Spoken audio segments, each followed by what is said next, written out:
نحمده ونصلي على رسوله الكريم. اعوذ بالله من الشيطان الرجيم. بسم الله الرحمن الرحيم. قد سمع الله قول التي تجادلك في زوجها وتشتكي إلى الله والله يسمع تحاوركما إن الله سميع بصير. یہ سورہ مجادلہ ہے، مدنی سورت ہے. اس کے شروع میں ایک عربوں کے ہاں جو ایک بہت قبیح رسم تھی اس کا رد ہے، اور پھر اس سورہ میں جو منافقین کے کچھ رویے تھے، جو ان کی سازشیں تھیں، جو ریشہ دوانیاں تھیں، اس کے حوالے سے بھی مسلمانوں کو کچھ ہدایات دی گئی ہیں. اس کے شروع میں جو واقعہ ہے اس میں ایک رہنمائی بھی ملتی ہے ہمیں اس پوری سورت کے تھیم کے حوالے سے، کہ یہ ہو سکتا ہے کہ کسی بھی صاحب ایمان مرد یا عورت کو دین کے حوالے سے یا شریعت کے حوالے سے یا اللہ اس کے رسول کی اطاعت کے حوالے سے کوئی اشکال پیدا ہو، کوئی دقت پیدا ہو، کوئی پریشانی پیدا ہو، تو اس کا صحیح رویہ کیا ہے، اس کے لیے صحیح طرز عمل کیا ہے. وہ طرز عمل وہ ہے جو اس خاتون نے اختیار کیا، جس کا تذکرہ اس صورت کے آغاز میں ہے، کہ خود رسول اللہ صلی اللہ علیہ وسلم کی خدمت میں حاضر ہو گئی اور آپ سے جیسے گفتگو کرنے لگ گئی. جبکہ منافقین کا معاملہ یہ ہے کہ وہ اللہ کے رسول صلی اللہ علیہ وسلم کے پاس نہیں آتے، وہ حق جاننا نہیں چاہتے. اور جب قرآن مجید کہتا ہے نا کہ جب ان سے کہا جاتا ہے کہ آؤ رسول کی طرف، تو وہ یہ اپنے سر ہلاتے ہیں، انکار کرتے ہیں. تو اس واقعے میں بھی اشارہ ہے کہ صحیح طرز عمل کیا ہوتا ہے. کوئی تنازع پیدا ہو جائے، کوئی اشکال پیدا ہو جائے، تو اہل حق یا وہ لوگ کہ جو حق پرست ہوتے ہیں ان کو کیا کرنا چاہیے. قد سمع اللہ قول التی تجادلک فی زوجہا وتشتکی الی اللہ. بے شک سن لی اللہ تعالیٰ نے بات اس عورت کی کہ جو اے نبی آپ سے جھگڑا کر رہی تھی اپنے شوہر کی بابت، اور ساتھ ساتھ وہ اللہ تعالیٰ سے بھی شکایت کرتی جاتی تھی. واللہ یسمع تحاورکما، اور اللہ تعالیٰ تم دونوں کے اس مکالمے کو، اس گفتگو کو سن رہا تھا. ان اللہ سمیع بصیر، اور بے شک اللہ تعالیٰ سننے والا، دیکھنے والا ہے. یہ معاملہ کیا ہے وہ آگے اس کا تذکرہ بھی آ جائے گا، کہ ان کے ہاں جو زہار کا ایک معاملہ تھا، کہ وہ اب اپنی بیوی سے کوئی بھی شوہر جب ناراض ہوتا تھا، غصے میں آ کے جھلا کے وہ یہ کہہ دیتا تھا کہ انتی علیہ کظہر امی، کہ تم میرے لیے میری ماں کی پیٹھ کی طرح ہو، جیسے میری ماں کی طرح ہو. اب جس طرح ماں جو ہے وہ حرام ہے، تو اب تم کو ہی میں نے اپنے اوپر حرام کر لیا ہے. اور جیسے ظاہری بات ہے ہمیشہ کے لیے اس کے ساتھ اعلان لا تعلقی ہو جاتا تھا. تو سیدنا اوس ابن صامت انصاری ایک صحابی ہیں رضی اللہ تعالیٰ عنہ، انہوں نے اپنی بیگم خولہ بنت ثعلبہ کے ساتھ یہی معاملہ کر لیا کہ اپنی بیوی کو غصے میں آ کر یہ بات کہہ دی. اب ظاہر بات بچے بھی تھے، بہت عرصہ ہو گیا تھا شادی کو، تو وہ رسول اللہ صلی اللہ علیہ وسلم کی خدمت میں حاضر ہوئیں اور آ کر فریاد کرنے لگیں کہ آپ کوئی وے آؤٹ نکالیے، بتائیے کہ یہ تو اب معاملہ جو ہے وہ ختم ہو جائے گا، اور یہ تو بہت مسائل ہو جائیں گے، بچے رل جائیں گے. اور ظاہری بات ہے اس وقت تک کوئی حکم نازل نہیں ہوا تھا اس مسئلے میں کہ بھئی اس کو کیسے حل کرنا ہے، یا اس کبھی رسم کو ختم کرنا ہے یا باقی رکھنا ہے. تو اس کی طرف اشارہ ہے کہ آپ کے پاس آئی اور آپ سے آرگومنٹ کر رہی تھی، گفتگو کر رہی تھی، اور اللہ سے بھی جو ہے گفتگو کر رہی تھی، اللہ سے بھی شکوہ کرتی جاتی تھی. الذین یظاہرون منکم من نسائہم، اور یہ جو خاتون ہے ان کا بڑا شرف ہے. ایک موقع پہ کہیں سیدنا عمر رضی اللہ تعالیٰ عنہ اپنے اصحاب کے ساتھ جا رہے تھے، تو ایک بڑھیا نے ان کو روک لیا اور روک کے ان سے عجیب عجیب گفتگو کرنے لگی. تو ساتھیوں نے کہا کہ آپ امیر المومنین، ایک آدمی، ایک بڑھیا جو ہے اس سے عجیب گفتگو آپ اس کی سنتے رہے اتنی دیر تک. تو سیدنا عمر نے کہا کہ وہ خاتون کے ساتھ آسمانوں سے اوپر اللہ نے جس کی بات سنی ہے، میں اس کی کیسے بات نہ سنوں. تو یہ تو خولہ ہیں، اور خولہ کی بات تو اللہ نے سن لی تھی سات آسمانوں کے اوپر. الذین یظاہرون منکم من نسائہم ما ہن امہاتہم، وہ عورتیں جن سے تم زہار کر بیٹھتے ہو وہ تمہاری مائیں نہیں ہو جاتی، تمہارے کہنے سے تمہاری مائیں نہیں قرار پاتی. ان امہاتہم الا اللائی ولدنہم، تمہاری مائیں تو وہی ہیں جنہوں نے تمہیں جنا ہے. وانہم لیقولون منکرا من القول وزورا، اور بے شک تم اپنی بات سے ایک بہت اپنے منہ سے بہت ہی ناگوار بات کہتے ہو اور جھوٹی بات کہتے ہو. وَإِنَّ اللَّهَ لَعَفُوٌّ غَفُورٌ، اور بے شک اللہ تعالیٰ معاف کرنے والا بخشنے والا ہے، یعنی اس کبیر رسم کو ختم کرو۔ والذین یظاہرون من نسائہم، اور کہا کہ جو کوئی بھی تم میں سے اپنی بیویوں کے ساتھ زہار کر بیٹھیں، ثم یعودون لما قالوا، اور پھر جس چیز کو انہوں نے حرام ٹھہرایا تھا، ماں کی پیٹھ قرار دے کے حرام ٹھہرا دیا تھا، اب وہ اس سے رجوع کرنا چاہیں تو اس کا طریقہ کیا ہے، کفارہ کیا ہے؟ فتحریر رقبۃ من قبل ان یتماسا، تو ان سے دوبارہ تعلق قائم کرنے سے پہلے ایک گردن آزاد کریں، غلام آزاد کریں۔ ذالکم توعظون بہ، یہ وہ چیز ہے جس کا تمہیں واعظ کیا جا رہا ہے، نصیحت کی جا رہی ہے۔ واللہ بما تعملون خبیر، اور جو کچھ تم عمل کرتے ہو اللہ اس سے باخبر ہے۔ فمن لم یجد فصیام شہرین متتابعین من قبل ان یتماسا، اور جو غلام آزاد کرنے کی مقدرت نہ پائے تو اس کو چاہیے کہ تعلق قائم کرنے سے پہلے لگاتار 2 مہینے کے روزے رکھے۔ فمن لم یستطع فاطعام 60 مسکینا، اور جو اس کی استطاعت بھی نہ رکھتا ہو تو پھر 60 محتاجوں کو کھانا کھلا دے۔ ذالک لتؤمنوا باللہ ورسولہ، اور یہ اس لیے ہے تاکہ تم اللہ اس کے رسول پر ایمان لاؤ، ان کے تابع دار ہو جاؤ۔ وَتِلْكَ حُدُودُ اللَّهِ، اور یہ اللہ کی حدود ہیں۔ وَلِلْكَافِرِينَ عَذَابٌ أَلِيمٌ، اور ناشکروں کے لیے، کافروں کے لیے دردناک عذاب ہے۔ إِنَّ الَّذِينَ يُحَادُّونَ اللَّهَ وَرَسُولَهُ كُبِتُوا كَمَا كُبِتَ الَّذِينَ مِن قَبْلِهِمْ، بے شک وہ لوگ کہ جو محاذرائی کرتے ہیں، مخالفت کرتے ہیں اللہ اس کے رسول کی، یہ لوگ ذلیل و خوار کیے جائیں گے جیسے کہ ان کے ہم مشرب لوگ ان سے پہلے ذلیل و خوار کر دیے گئے۔ جو اللہ اس کے رسول کی مخالفت کر رہے ہیں، ان کے خلاف جو ہے وہ خم ٹھوک کے آ گئے ہیں اور سازشیں کر رہے ہیں، تو کہا کہ پہلے بھی ایسا ہوتا رہا ہے، جو بھی رسولوں کے مقابل میں کھڑا ہوا ہے وہ دنیا میں بھی ذلیل ہوا اور آخرت میں بھی رسوا ہوا۔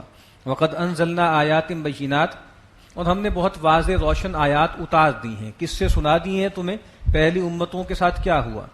وللکافرین عذاب مہین، اور بے شک کافروں کے لیے رسوا کن عذاب ہے۔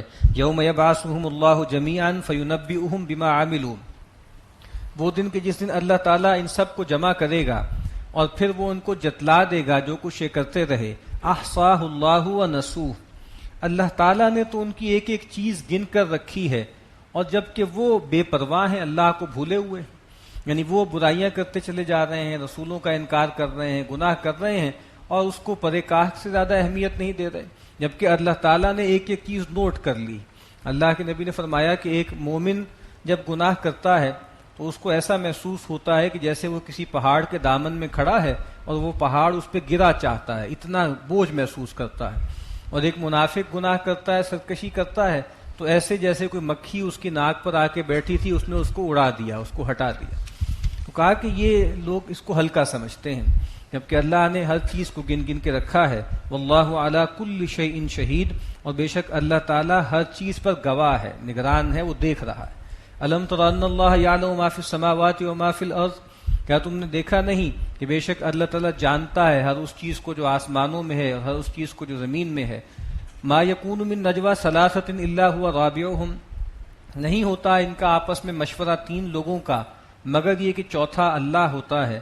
ولا خمسۃ الا هو سادسهم، اور نہیں ہوتے 5 مگر چھٹا اللہ ہوتا ہے۔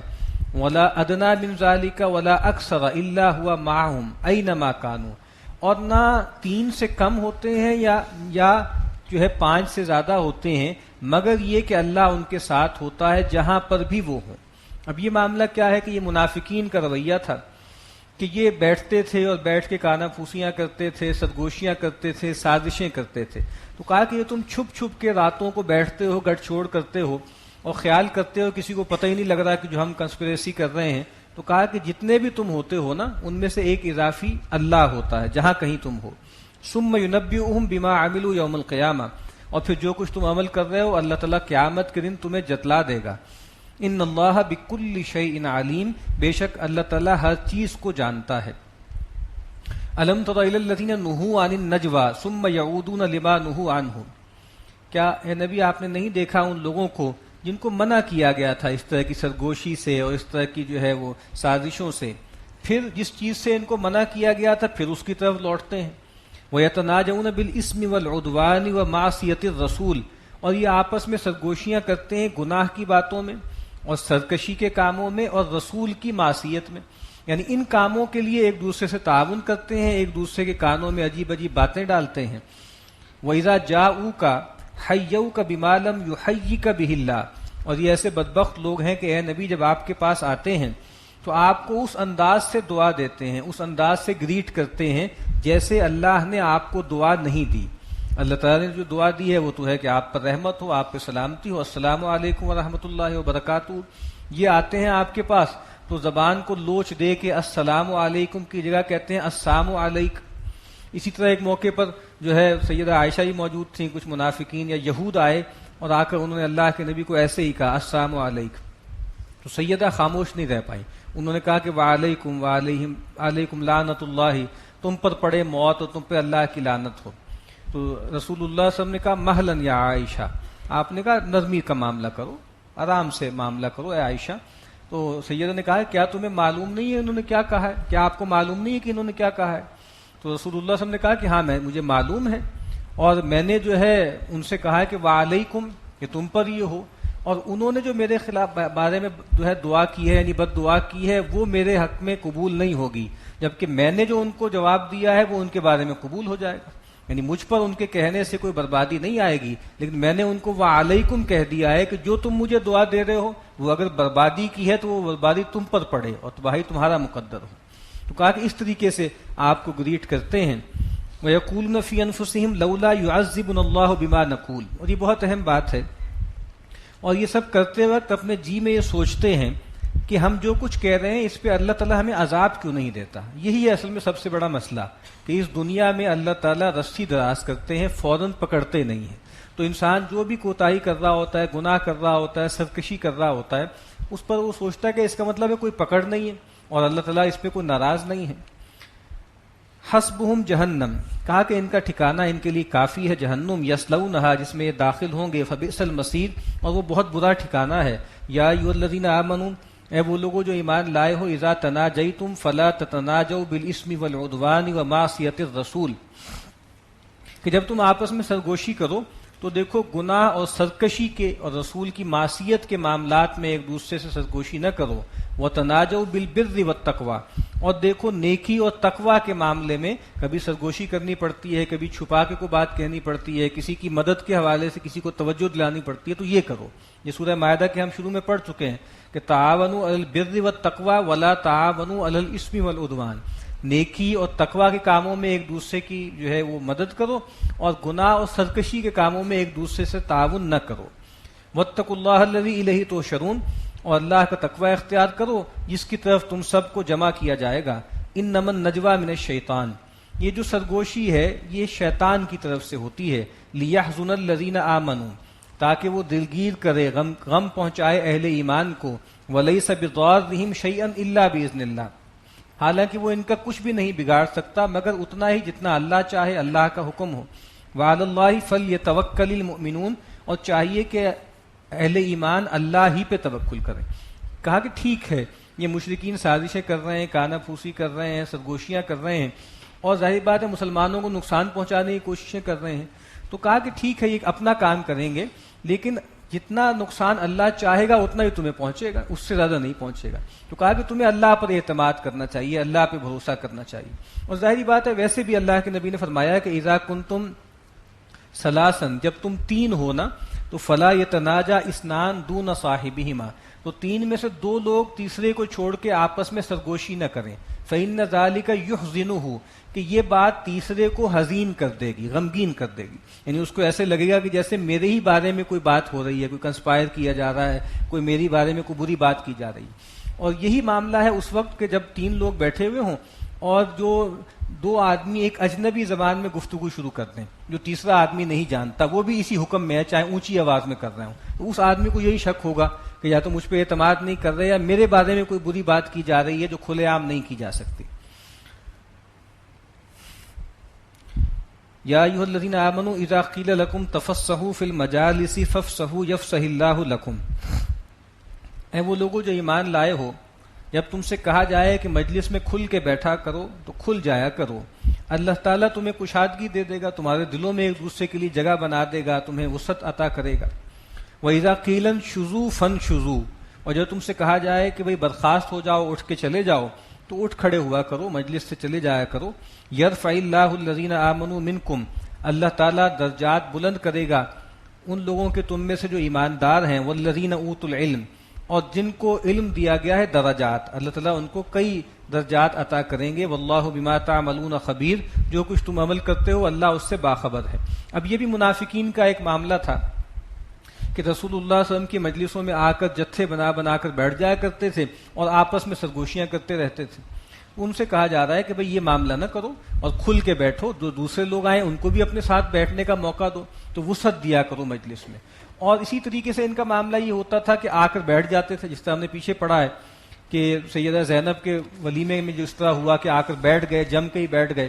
تو کہا کہ بھئی جب کہا جائے کہ مجلس برخاست ہو گئی ہے چلے جاؤ تو چلے جایا کرو، یہ نہ ہو کہ رات دیر تک بیٹھے ہوئے ہیں اور سازشیں کر رہے ہیں، گفتگویں کر رہے ہیں. اس کانٹیکسٹ میں یہ کہا گیا ہے. اور کہا کہ بھئی اس پر کوئی شرمندگی نہیں ہونی چاہیے کہ اگر کہا جائے کہ بھئی کھل کے بیٹھو تو کھل کے بیٹھو، کہا جائے کہ جب مجلس ختم ہو گئی ہے آپ لوگ چلے جائیں تو چلے جاؤ. اس سے کوئی سبکی نہیں ہوتی، اس سے انسان کی عزت میں کمی نہیں آتی.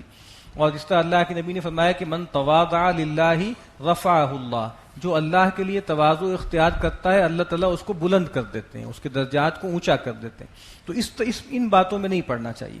یا ایھا الذین آمنوا اذا ناجیتم الرسول فقدموا بین یدی نجواکم صدقہ، اے وہ لوگوں جو ایمان لائے ہو، اگر تمہیں رسول سے کوئی سرگوشی کرنی ہو تو اس صدقے سے پہلے کچھ خیرات کر لیا کرو، کچھ صدقہ دے دیا کرو. اب یہ بھی بتایا کہ بھئی چونکہ منافقین کیا کرتے تھے، آ رہے ہیں رسول اللہ صلی اللہ علیہ وسلم کے پاس، یہ آپ سے علیحدگی میں بات کرنی ہے، آ کے کان میں باتیں کر رہے ہیں. ایک تو اپنی اہمیت کا اظہار کرنا ہے اور ایک اپنے جو ہے خیر خواہی کا اظہار کرنا ہے، اپنے مرتبے کا اظہار کرنا ہے، اور پھر رسول اللہ صلی اللہ علیہ وسلم کا وقت بھی بہت ضائع کرتے تھے. تو کہا کہ اس کا طریقہ یہ ہے کہ بھئی کسی کو اگر کوئی اہم بات کرنی ہے خلوت میں تو اس سے پہلے صدقہ دے دو. اس سے کئی فائدے ہوں گے. ایک تو یہ ہے کہ جو غریب مسکین ہیں ان کا فائدہ ہو جائے گا، جن کے دلوں میں کوئی روگ ہے، نفاق کی بیماری ہے، تو مال خرچ کرنے سے جو ہے وہ ظاہری بات ہے وہ کھوٹ ختم ہو جائے گا. اور پھر یہ ہے کہ پھر بلا وجہ میں یہ کام ہوگا بھی نہیں. جس کو کوئی واقعی ضروری بات ہے پہلے وہ صدقہ دے گا اور پھر آئے گا. ذالک خیر لکم واطہر، کہا کہ یہ تمہارے لیے بہتر بھی ہے اور زیادہ پاکیزہ بھی ہے. فَإِن لَّمْ تَجِدُوا فَإِنَّ اللَّهَ غَفُورٌ رَحِيمٌ، لیکن اگر کوئی مقدرت نہیں رکھتا، اس کو کوئی ضروری بات کرنی ہے تو پھر ٹھیک ہے وہ نہ دے، اس کے بغیر بھی کر لے. بے شک اگر کوئی استطاعت نہیں رکھتا، نہیں پاتا، تو بے شک اللہ تعالیٰ بخشنے والا، رحم کرنے والا ہے. اشفقتم ان تقدموا بین یدی نجواکم صدقہ، تو کیا تم ڈر گئے، اندیشہ ناک ہو گئے کہ تم اپنے جو ہے وہ سرگوشی سے پہلے صدقہ پیش کرو. فَإِذْ لَمْ تَفْعَلُوا، پس تم نے اگر یہ نہیں کیا، وَتَابَ اللَّهُ عَلَيْكُمْ، تو اللہ تعالیٰ نے بھی تمہاری طرف التفات کیا. فَأَقِیمُوا الصَّلَاةَ وَآتُوا الزَّکَاةَ وَأَطِیعُوا اللَّهَ وَرَسُولَهُ، تو پھر اب نماز قائم کرو اور زکوٰۃ ادا کرو اور اللہ اس کے رسول کی اطاعت کرو. یعنی تھوڑے ہی عرصے بعد پھر اس کو ختم کر دیا، اس آرڈیننس کو ختم کر دیا گیا کہ اب اس کی ضرورت نہیں ہے. اور سیدنا علی رضی اللہ تعالیٰ عنہ کی طرف منسوب ہے کہ انہوں نے کہا کہ میں وہ واحد شخص تھا جس نے اس ٹائم کے دوران نبی اکرم صلی اللہ علیہ وسلم سے ایک سرگوشی کی بات کی اور اس سے پہلے میں نے صدقہ کیا. واللہ خبیر بما تعملون، جو کچھ تم عمل کرتے ہو اللہ اس سے باخبر ہے. الم تر الی الذین تولوا قوما غضب اللہ علیہم، کیا آپ نے دیکھا، کیا نہیں دیکھا آپ نے ان لوگوں کو جو ایسے لوگوں سے ولایت کا تعلق قائم کرتے ہیں، دوستی کرتے ہیں جن پہ اللہ کا غضب نازل ہوا، یعنی یہود، یعنی یہ منافقین یہود کے ساتھ جو ہے وہ ساز باز کرتے ہیں، ان سے پینگے بڑھاتے ہیں محبت کی. ما ہم منکم ولا منہم، کہا کہ یہ جو منافق ہیں نہ یہ تمہارے ساتھ ہیں نہ ان کے ساتھ ہیں. وہی بات ہے، کسی کے دوست نہیں ہیں، یہ مفادات کے بندے ہیں. لا الہ ہؤلاء ولا الہ ہؤلاء مذبذبین بین ذلک، یہ تذبذب کا شکار ہیں. ان کی نہ کمٹمنٹ مشرکین اور اہل کتاب کے ساتھ ہے نہ کوئی مسلمانوں کے ساتھ ہے. ویحلفون علی الکذب وہم یعلمون، اور وہ جھوٹی قسمیں کھاتے ہیں جانتے بوجھتے. اعد اللہ لہم عذابا شدیدا، اللہ تعالیٰ نے ان کے لیے شدید عذاب تیار کر رکھا ہے. انہم ساء ما کانوا یعملون، بے شک وہ بہت ہی برا کام کرتے ہیں. اتخذوا ایمانہم جنتا فصدوا عن سبیل اللہ، انہوں نے بنا رکھا ہے اپنی قسموں کو ڈھال اور پھر وہ رکتے بھی ہیں روکتے بھی ہیں اللہ کی راہ سے. فلہم عذاب مہین، ان کے لیے رسوا کن عذاب ہے. یعنی جھوٹی قسمیں کھانا شروع کر دیتے ہیں. جب ان سے باز پرس ہوتی ہے تم فلاں مہم میں نہیں گئے، تم نے خرچ کیوں نہیں کیا، تو وہ جھوٹ بولتے ہیں اور پھر جھوٹی قسمیں کھانا شروع کر دیتے ہیں. لن تغنی عنہم اموالہم ولا اولادہم من اللہ شیئا، اب گویا ان کے اصل مرض کو پکڑا ہے کہ تمہارے مال اور تمہاری اولاد اللہ کے ہاں تمہارے کچھ بھی کام نہیں آئیں گے. جس مال کو بچانے کے لیے اور جس اولاد کی محبت میں تم انفاق سے اور جان لگانے سے جو ہے بچتے ہو، یہ اللہ کے ہاں تمہارے کچھ کام نہیں آئیں گے. اولئک اصحاب النار هم فیہا خالدون، یہی لوگ جہنمی ہیں، اس میں ہمیشہ ہمیش رہیں گے. یوم یبعثهم اللہ جمیعا فیحلفون له کما یحلفون لکم ویحسبون انہم علی شیء. وہ دن کہ جس دن اللہ تعالیٰ ان سب کو اکٹھا کرے گا، جمع کرے گا، تو یہ اللہ تعالیٰ کے سامنے بھی ایسے ہی جھوٹی قسمیں کھانے لگیں گے جیسے وہ تمہارے سامنے حلف اٹھاتے تھے، قسمیں کھاتے تھے، اور وہ یہ گمان کریں گے کہ وہ کسی بنیاد پر ہیں. یعنی یہ خیال کرتے تھے کہ ہم اہل ایمان کو تو چکر دے دیتے تھے، تو گویا شاید معاذ اللہ تعالیٰ کو بھی ہم دھوکہ دے دیں. ہم نے شروع میں پڑھا تھا سورہ بقرہ کے یخادعون اللہ والذین آمنوا وما یخدعون الا انفسهم وما یشعرون. یہ دھوکہ دینے کی کوشش کرتے ہیں اہل ایمان کو اور اللہ کو، حالانکہ دھوکے میں نہیں ڈالتے مگر اپنے آپ کو. الا انہم هم الکاذبون، آگاہ ہو جاؤ یہی لوگ ہیں جو اصل میں جھوٹے ہیں. استحوذ علیہم الشیطان فانساہم ذکر اللہ، ان پر مسلط ہو گیا ہے، قابو کر لیا ہے ان پر شیطان نے. فانساہم ذکر اللہ، اور ان کو بھلا دیا ہے اللہ کی یاد، اللہ کی یاد سے غافل کر دیا ہے اور شیطان ان پر مسلط ہو گیا ہے. کیا یہ شیطان ایسی مسلط ہو گیا جس پہ چاہے مسلط ہو جائے؟ ایسا نہیں ہے، یہ ہم پیچھے پڑھ چکے ہیں. شیطان کس پر مسلط ہوتا ہے؟ وَمَن يَعْشُ عَن ذِكْرِ الرَّحْمَٰنِ نُقَيِّضْ لَهُ شَيْطَانٌ فَهُوَ لَهُ قَرِينٌ. جو اللہ کی یاد سے، رحمان کی یاد سے غافل ہوتا ہے، ہم اس پہ شیطان مسلط کر دیتے ہیں، پھر وہ اور اس کو اللہ کی یاد سے غافل کرتا ہے. اولئک حزب الشیطان، یہ حزب الشیطان ہے. جو لوگ بھی رسول اللہ صلی اللہ علیہ وسلم کے مخالف ہیں، چاہے وہ یہود ہیں، چاہے وہ جو ہے مشرکین ہیں، اور چاہے یہ منافقین ہیں، یہ سارے کے سارے ایک جتھا ہیں. یہ حزب الشیطان ہے اور یہ شیطان کی پارٹی ہے. الا ان حزب الشیطان هم الخاسرون، آگاہ ہو جاؤ کہ یہ شیطان کی پارٹی یہی خسارے میں پڑنے والی ہے. دنیا میں بھی خائب و خاسر ہوگی اور آخرت میں بھی رسوا ہوگی. ان الذين يحادون الله ورسوله اولئك في الاذلين، بے شک وہ لوگ کہ جو مخالفت کرتے ہیں اللہ اس کے رسول کی، یہی لوگ ہیں جو ذلیل ہو جائیں گے، رسوا ہوں گے، پست ہوں گے. کتب اللہ لاغلبن انا ورسولی، اللہ تعالیٰ نے یہ بات لکھ دی ہے، طے کر دی ہے کہ میں اور میرے رسول لازماً غالب آ کر رہیں گے. نہ صرف کہ آخرت میں غالب آئیں گے بلکہ دنیا میں بھی غالب آئیں گے. ان اللہ قوی عزیز، بے شک اللہ تعالیٰ زوراور ہے اور بہت زبردست ہے. لا تجد قوما یؤمنون باللہ والیوم الآخر، تم نہیں پاؤ گے ایسے لوگوں کو جو ایمان رکھتے ہیں اللہ پر اور آخرت کے دن پر، یوادون من حاد اللہ ورسولہ، کہ اللہ اور آخرت پر ایمان بھی رکھتے ہوں اور پھر وہ محبت کریں، دلی تعلق رکھیں ان لوگوں سے جو اللہ اس کے رسول کے دشمن ہیں، ان کے مخالف ہیں. یہ ہو نہیں سکتا، یہ دو لختی ممکن نہیں ہے کہ اللہ تعالیٰ سے بھی ولایت کا دعویٰ ہے، اللہ سے بھی محبت کا دعویٰ ہے، اور اللہ اس کے رسول کے دشمنوں سے بھی پینگے ہیں. وَلَوْ كَانُوا آبَاءَهُمْ، چاہے وہ ان کے باپ دادا ہوں، او ابناءَهُمْ، چاہے ان کے بیٹے ہوں، او اخوانہم، چاہے ان کے بھائی ہوں، او عشیرتہم، چاہے وہ ان کے قبیلے کے لوگ ہوں، ان کے گھرانے کے لوگ ہوں، رشتہ دار ہوں. کہا کہ جو لوگ اللہ اور آخرت پر ایمان رکھتے ہیں وہ ان لوگوں سے اعلان لا تعلقی کر دیتے ہیں، اعلان برات کر دیتے ہیں، جس طرح صحابہ کرام نے کیا. سیدنا ابوبکر صدیق رضی اللہ تعالیٰ عنہ، سیدنا عمر، یہ تمام صحابہ تھے جنہوں نے اپنے بچوں سے، اپنے اولاد سے، اپنے قریبی اعزاء ان کے مقابل میں آئے اور بلکہ جنگوں میں ان کو قتل بھی کیا. اور وہ جو مشہور واقعہ ہے کہ ایک موقع پہ جب بعد میں ان کے صاحبزادے ایمان لے آئے تھے سیدنا ابوبکر کے، کہ انہوں نے ایک موقع پر کہا کہ ابا جان آپ بدر میں کئی مرتبہ میری زد میں آئے لیکن میں نے آپ کا لحاظ کیا، وہ مشرکین کی طرف سے لڑ رہے تھے تو میں نے آپ کا لحاظ کیا، آپ پہ وار نہیں کیا. تو سیدنا ابوبکر ذرا ٹیک لگا کر بیٹھے تھے، ایک دم جوش میں آ گئے، آگے کو ہو گئے اور کہا کہ بدخودار اگر تم ایک مرتبہ بھی میرے سامنے آتے تو میں تمہاری گردن مار دیتا، میں نہ رکتا، میں تو تمہیں اللہ کے لیے قتل کر دیتا. کتب اولئک کتب فی قلوبہم الایمان وایدہم بروح من، انہوں نے کہا کہ یہ وہ لوگ ہیں جن کے لیے اللہ تعالیٰ نے ایمان لکھ دیا ہے، اللہ تعالیٰ نے ثبت کر دیا ہے ان کے دلوں میں ایمان.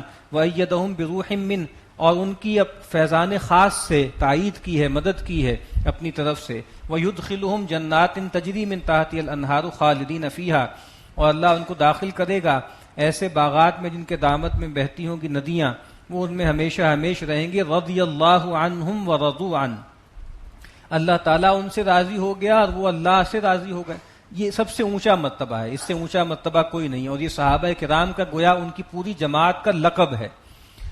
اولئک حزب اللہ، کہا کہ یہ اللہ کی پارٹی ہے، وہ جو اللہ اس کے رسول کے ساتھ کمیٹڈ ہیں اور اللہ اس کے رسول کی خاطر کسی سے بھی بھیڑنے کو تیار ہیں، چاہے وہ ان کے والدین ہوں، چاہے اولاد ہوں، چاہے ان کے کت اینڈ کن ہوں۔ اولئک حزب اللہ، یہ لوگ ہیں اللہ کی پارٹی۔ الا ان حزب اللہ هم المفلحون، آگاہ ہو جاؤ اللہ کی پارٹی ہی ہے جو فلاح پانے والی ہے، دنیا میں بھی اور آخرت میں بھی۔ سورۃ الحشر، بسم اللہ الرحمن الرحیم۔ سبح للہ ما فی السماوات وما فی الارض وهو العزیز الحکیم۔ یہ سورہ حشر، یہ بھی مدنی سورت ہے۔ اس کے شروع میں وہ واقعہ ہے جو بنو نذیر کے ساتھ معاملہ ہوا۔ بنو نذیر جو ہے وہ مدینہ میں آباد تھا، یہود کا قبیلہ مدینہ کے قریب، اور انہوں نے بدر کے موقع پر بھی غداری کی، مشرکین کے ساتھ مل گئے، بدعہدی کی۔ تو بدر کے 6 ماہ کے بعد رسول اللہ صلی اللہ علیہ وسلم نے ان کے خلاف اقدام کیا اور ان پہ لشکر کشی کی، اور پھر ان کو مجبور کر دیا کہ وہ اپنے علاقے چھوڑ کے چلے گئے۔ اس کی طرف اشارہ ہے۔ سبح للہ ما فی السماوات وما فی الارض، تسبیح بیان کرتی ہے اللہ کی ہر وہ چیز جو آسمانوں میں ہے اور ہر وہ چیز جو زمین میں ہے۔ وهو العزیز الحکیم، اور وہ زبردست کمال حکمت والا ہے۔ هو الذی اخرج الذین کفروا من اہل الکتاب من دیارہم لاول الحشر، وہی ہے جس نے نکالا ان لوگوں کو جنہوں نے کفر کیا اہل کتاب میں سے، ان کے گھروں سے پہلے حشر میں، پہلا قہر جب ان پہ نازل ہوا، پہلی مرتبہ جب ان کو نکالا گیا۔ یہ ان کا پہلا حشر ہے، جب ان کو اکٹھا کر کے بے دخل کر دیا گیا وہاں سے، ان کی گڑیوں میں سے۔ دوسرا، اس کے بعد پھر ان کو بے دخل کر دیا گیا، وہ چلے گئے شام کی طرف۔ سیدنا عمر کے زمانے میں دوسری مرتبہ ان پر اقدام ہوا، اور تیسرا حشر ان کا قیامت میں ہوگا، جب ان کو سب کو مجرموں کے طور پہ لایا جائے گا۔ ما ظننتم ان یخرجوا، تم گمان نہیں کرتے تھے کہ یہ نکلیں گے۔ وظنوا انہم مانعتہم حصونہم من اللہ، اور وہ یہ گمان کرتے تھے کہ ان کی مضبوط قلعے، ان کی گڑھیاں ان کو بچا لیں گے اللہ سے، اللہ کے قہر سے، اللہ کے عذاب سے۔ فأتاہم اللہ من حیث لم یحتسبوا، تو اللہ تعالیٰ ان پر آئے وہاں سے جہاں سے ان کو گمان بھی نہیں تھا، اللہ کا عذاب وہاں سے آیا۔ وقذف فی قلوبہم الرعب، اور ان کے دلوں میں اللہ نے رعب ڈال دیا، جس طرح نبی اکرم صلی اللہ علیہ وسلم نے فرمایا کہ نصرت بالرعب مسیرۃ شہر، کہ میری مدد کی گئی ہے رعب کے ذریعے 1 مہینے کی مسافت تک، یعنی جتنا فاصلہ 1 مہینے میں طے کیا جاتا ہے، اللہ تعالیٰ نے میرا رعب جو ہے وہ میرے دشمنوں پہ طاری کر دیا۔ یخربون بیوتہم بایدیہم وایدی المؤمنین، اور پھر جب وہاں پہ گئے اور محاصرہ بہت زیادہ ہو گیا تو اللہ کے نبی نے پھر ان سے کہا کہ تم یہاں سے نکل جاؤ اور جو ساتھ لے جا سکتے ہو لے جاؤ۔ تو وہ اپنے گھروں کو توڑ پھوڑ رہے تھے، شہتی اور اس طرح کی چیزیں نکال کے لے جا رہے تھے۔ تو کہا کہ اپنے ہاتھوں سے اپنے گھروں کو اجاڑ رہے تھے، اور مسلمانوں کے ہاتھوں سے بھی، مسلمان بھی ان کی مدد کر رہے تھے کہ تاکہ جلدی یہاں سے نکلیں۔ فاعتبروا یا اولی الابصار، تو اے آنکھ والو، اے بصارت والو، اس سے عبرت پکڑو۔ یعنی باقی جو ابھی قبیلے آباد تھے اور جو منافقین تھے ان کو بتایا جا رہا ہے کہ تمہیں بھی اس سے کان ہونے چاہیے کہ جو اللہ اس کے رسول کی مخالفت کرتا ہے اس کا دنیا میں بھی یہ انجام ہوتا ہے۔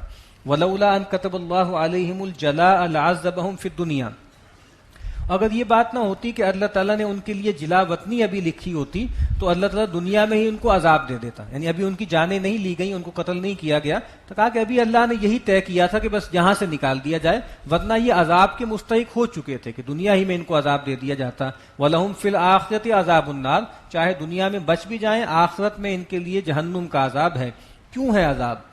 ذالک بانہم شاقوا اللہ ورسولہ، یہ اس وجہ سے ہے کہ انہوں نے مقابلہ کیا، مخالفت کی اللہ اس کے رسول کی۔ ومن یشاق اللہ فإن اللہ شدید العقاب، اور جو کوئی بھی اللہ کی مخالفت کرتا ہے، اللہ سے مہارزائی کرتا ہے، تو بے شک اللہ تعالیٰ کا عذاب بہت سخت ہے۔ ظاہری بات ہے، دیکھیں جو یہود ہیں یا کوئی بھی جو عقل رکھتا ہے وہ کبھی بھی اللہ سے کنفرنٹ نہیں کرتا، اللہ سے دشمنی نہیں رکھتا۔ تو یہود بھی کبھی سوچ نہیں سکتے تھے کہ ہم اللہ سے کنفرنٹ کر رہے ہیں، لیکن اصل میں اللہ کے سچے رسول سے کنفرنٹیشن، اللہ سے کنفرنٹیشن۔ تو کہا کہ جو اللہ سے دشمنی رکھتا ہے تو پھر اللہ تعالیٰ کا عذاب بہت سخت ہے۔ ما قطعتم من لینۃ او ترکتموها قائمۃ علی اصولها فباذن اللہ ولیخزی الفاسقین۔ اب جنگی اسٹریٹجی کے طور پہ رسول اللہ صلی اللہ علیہ وسلم نے حکم دیا تھا کہ بھئی کچھ وہاں درخت تھے کھجور کے، اس کو کاٹ دیا گیا، تو اس کو بھی انہوں نے بہت اسکینڈلائز کیا کہ یہ لوگ کہتے ہیں کہ ہم اصلاح کرنے والے ہیں، ہم فساد کرنے والے نہیں ہیں، اور یہ درختوں کو کاٹ رہے ہیں۔ تو کہا کہ ما قطعتم من لینۃ او ترکتموها قائمۃ علی اصولها فباذن اللہ ولیخزی الفاسقین، اور جو تم کھجور کے درخت کاٹ رہے تھے یا جس کو تم باقی چھوڑ رہے تھے ان کی بنیادوں پر، جڑوں پر، وہ اللہ کے حکم سے تھا، اور تاکہ اللہ تعالیٰ فاسقوں کو رسوا کرے. یعنی اللہ تعالیٰ اپنے رسول کو وحی خفی کے ذریعے رہنمائی کرتا رہتا ہے. اب ظاہر بات ہے یہ وحی جو آ رہی ہے یہ اس اقدام کے بعد آ رہی ہے نا، یہ سب یہ معاملہ ہو چکا ہے. تو قرآن مجید میں تو یہ حکم نازل نہیں ہوا، یہ تو اللہ کے رسول صلی اللہ علیہ وسلم کو وحی خفی کے ذریعے بتایا گیا. یہ اللہ کی اذن سے ہوا، اور تاکہ اللہ تعالیٰ رسوا کرے نافرمانوں کو. وما افاء اللہ علی رسولہ منہم فما اوجفتم علیہ من خیل ولا رکاب ولکن اللہ یسلط رسلہ علی من یشاء. اب دو طرح کی غنیمتیں ہوتی ہیں. ایک غنیمتیں وہ ہیں جس کا ذکر سورہ انفال میں ہوا کہ جہاں پر فوج کشی ہوتی ہے، ایفرٹ ہوتی ہے، جنگ لڑی جاتی ہے، تو وہاں سے جو غنیمت آئے گی اس کا یعنی 1/5 1/5 اللہ اس کے رسول کے پاس جائے گا، بیت المال میں جائے گا، باقی سارا لشکر میں تقسیم ہوگا. لیکن کہا کہ وہ جگہیں جو اللہ تعالیٰ اپنے رسول کو ویسے ہی عطا کر دیں، جہاں کوئی جنگ ونگ کی جو ہے نوبت ہی نہ آئے، تو کہا پھر وہ سارا مال اللہ اس کے رسول یعنی بیت المال میں جائے گا اور وہاں خرچ ہوگا. تو کہا کہ جو مال لوٹا دیں اللہ تعالیٰ اپنے رسول میں سے، جو مال ملتا ہے اس میں سے، فما اوجفتم علیہ من خیل ولا رکاب، جس پر تم نے نہیں دوڑائے، نہ گھوڑے اور نہ اونٹ، کوئی لشکر کشی نہیں ہوئی، باقاعدہ کوئی جنگ نہیں ہوئی. ولکن اللہ یسلط رسلہ علی من یشاء، بلکہ اللہ تعالیٰ جس پر چاہتا ہے اپنے رسول کو مسلط کر دیتا ہے، غلبہ دے دیتا ہے. واللہ علی کل شیء قدیر، اور بے شک اللہ تعالیٰ ہر چیز پر قادر ہے. ما افاء اللہ علی رسولہ من اہل القری فللہ وللرسول ولذی القربى والیتامى والمساکین وابن السبیل، اور جو لوٹا دے اللہ اپنے رسول کی طرف ان بستیوں والوں میں سے، تو یہ اللہ کا ہے، اس کے رسول کا ہے، اور قرابت داروں کا ہے، اور یتیموں، مسکینوں اور مسافروں کا ہے. اور کہا کہ یہ ہم کیوں کر رہے ہیں؟ کئی لا یکون دولۃ بین الاغنیاء منکم، تاکہ کہیں ایسا نہ ہو کہ یہ جو مال ہے اس کی گردش تمہارے مالداروں ہی میں ہوتی رہے. تو کہا کہ یہ پھر اگر سرکولیشن آف ویلتھ نہیں ہوگی، اور اگر یہ ہو کہ بغیر کسی محنت کے بہت بڑے بڑے علاقے فتح ہو جائیں اور وہ سارا جو مال ہے، وہاں کی زمینیں ہیں، وہ ان کو دے دی جائیں، یعنی مجاہدین کو دے دی جائے، تو بہت بڑی سرمایہ داری جو ہے وہ وجود میں آ جائے گی. اور ایسا ہوا بھی. عراق اور وغیرہ شام کی جو بڑی بڑی زمینیں تھیں، جب وہ حاصل ہو گئیں بہت زیادہ ریزسٹنس کے بغیر، تو یہی تنازع پیدا ہو گیا. لوگوں نے چاہا کہ بھئی ہمیں دی جائیں، ہمارے سپرد کی جائے غنیمت میں. تو سیدنا عمر نے کہا کہ نہیں، ان کا حکم مال فے کا ہے، اور یہ جو ہے وہ بیت المال میں جائیں گی اور مسلمانوں کی کلیکٹیو ضرورتوں کے لیے استعمال ہوں گی. تو کہا کہ اگر ایسا ہو جائے گا تو پھر کیا ہوگا کہ مال چند لوگوں میں گردش کرے گا. تو اسلام یہ چاہتا ہے کہ سرکولیشن آف ویلتھ جو ہے وہ پوری سوسائٹی میں ہو. وما آتاکم الرسول فخذوہ وما نہاکم عنہ فانتہوا، اور جو تمہیں رسول دیں وہ لے لو، اور جس چیز سے منع کر دیں اس سے رک جاؤ. اب یہ آیت آئی تو ہے اسی کانٹیکسٹ میں، بھئی تمہارا کوئی حق ہی نہیں بنتا، جتنا رسول تمہیں دے دیں لے لو، جس چیز سے روک دیں اس سے باز آ جاؤ. لیکن اب یہ اپنے عموم میں ہے، ہر حوالے سے ہے کہ رسول تمہیں جو حکم دے دیں اس کی اطاعت کرو، جس چیز سے روک دیں اس سے پیچھے ہٹ جاؤ. واتقوا اللہ، اور اللہ کا تقوی اختیار کرو. ان اللہ شدید العقاب، بے شک اللہ تعالیٰ کا عذاب سخت ہے. اب یہ جو مال فے ہے یہ خاص طور پہ کہا گیا ہے کن مدات میں خرچ ہو. للفقراء المہاجرین الذین اخرجوا من دیارہم واموالہم یبتغون فضلا من اللہ ورضوانا، یہ ان فقراء مہاجرین کے لیے ہے جن کو نکال دیا گیا ان کے گھروں سے، ان کے مالوں سے، اور وہ اللہ کے فضل اور اس کی رضا کے جویا ہیں. وینصرون اللہ ورسولہ، اور انہوں نے اللہ اور اس کے رسول کی مدد کی. اللہ کے رسول کے حکم پر انہوں نے اپنا گھر بار چھوڑ دیا، اپنے کاروبار، اپنی کھیتیاں، اپنے مویشی چھوڑ کے نکل آئے. تو کہا کہ یہ اس کے حقدار ہیں. اولئک هم الصادقون، اور یہی لوگ ہیں جو سچے ہیں. والذین تبوؤا الدار والایمان، اور وہ لوگ جنہوں نے ٹھکانے بنائے ہوئے تھے وہاں پہلے، والایمان، اور پہلے سے ایمان وہاں استوار کیے ہوئے تھے، یعنی وہ لوگ تھے جو انصار تھے، وہ پہلے سے ایمان لا چکے تھے رسول اللہ کے وہاں آنے سے پہلے. من قبلہم، ان سے پہلے، یحبون من ہاجر الیہم، وہ محبت کرتے ہیں ان لوگوں سے جو ان کی طرف ہجرت کر کے آئے ہیں. یعنی مہاجرین کو معاذ اللہ کوئی بوجھ نہیں سمجھتے، بلکہ کشادہ دل اور کشادہ باہوں کے ساتھ ان کو انہوں نے قبول کیا. ولا یجدون فی صدورہم حاجۃ مما اوتوا، اور جو کچھ ان کو دیا گیا اس کے بارے میں اپنے جی میں کوئی تنگی بھی محسوس نہیں کرتے. یعنی اور ہوا ہے ایسا بعض اوقات جب کچھ لوگ کچے پکے لوگ بھی آ گئے اور ایک آدھ موقع پر رسول اللہ صلی اللہ علیہ وسلم نے مہاجرین کو ترجیح دی تقسیم میں، تو کچھ لوگوں نے چہمگوئیاں کی. تو رسول اللہ صلی اللہ علیہ وسلم جو ہیں وہ تشریف لائے، آپ نے خطبہ دیا اور آپ نے کہا کہ اے انصار والو، اگر تم لوگ یہ کہو کہ آپ ہمارے پاس آئے تھے بالکل لٹے پٹے، ہم نے آپ کی حمایت کی، آپ کی مدد کی، تو بالکل تم سچ کہتے ہو۔ اور کیا تم اس پہ راضی نہیں ہو کہ لوگ جو ہے وہ تو بکریاں اور جو ہے مال مویشی لے کے چلے جائیں اور تم اللہ کے رسول کو لے کے اپنے گھر چلے جاؤ؟ تو تمام لوگوں کی آنکھوں سے آنسو جاری ہو گئے، انہوں نے کہا کہ ہم اس پہ راضی ہیں کہ ہم اللہ کے رسول کو اپنے ساتھ لے جائیں۔ تو کہا کہ وَيُؤْثِرُونَ عَلَىٰ أَنفُسِهِمْ وَلَوْ كَانَ بِهِمْ خَصَاصَةٌ، اور یہ وہ لوگ ہیں کہ جو ان کو اپنی جانوں پہ ترجیح دیتے ہیں، چاہے وہ خود احتیاج میں ہوں اور فاقے میں ہوں، یعنی ان کو ترجیح دیتے ہیں، خود بھوکے رہتے ہیں اور ان کو دیتے ہیں۔ بہت مشہور واقعہ ہے، بخاری میں بھی یہ روایت ہے، کئی کتابوں میں ہے کہ رسول اللہ صلی اللہ علیہ وسلم کے پاس ایک صاحب آئے، مہمان آئے، تو اللہ کے نبی نے اپنے گھروں میں پتہ کروایا کہ کچھ کھانے کو ہے، تو ہر جگہ سے جواب آیا کہ بھئی ہمارے پاس تو پانی کے سوا کچھ بھی نہیں ہے۔ تو رسول اللہ صلی اللہ علیہ وسلم ایک جو تھے، ایک صحابی تھے انصاری، وہ لے گئے ان کو اور اپنی بیوی سے کہا کہ اللہ کے رسول کے مہمان ہیں، ان کا اکرام کرو۔ انہوں نے کہا کہ ہمارے پاس تو کچھ بھی نہیں ہے، بس بچوں کا کھانا ہے۔ تو کہا کہ تم ایسا کرو کہ بچوں کو تھپک کے سلا دو اور چراغ بجھا دو، اور کھانا جب کھانے لگو تو ایسے یعنی پرفارم کرو کہ جیسے تم کھا رہے ہو، منہ ہلاتے رہو، اور پھر کھانا تاکہ مہمان ہی پورا کھا لے۔ تو ایسا ہی ہوا کہ وہ خود بھی بھوکے رہے، ان کے بچے بھی جو ہے بھوکے سو گئے۔ صبح جب اللہ کے نبی کے پاس گئے تو اللہ کے نبی صلی اللہ علیہ وسلم نے ان کو دیکھتے ہی کہہ دیا کہ قد عجب اللہ من هذه الليلہ من فعالکما، کہ اللہ تعالیٰ تمہاری رات کو جو تم نے کام کیا ہے، اللہ تعالیٰ اس پر بہت خوش ہوئے ہیں۔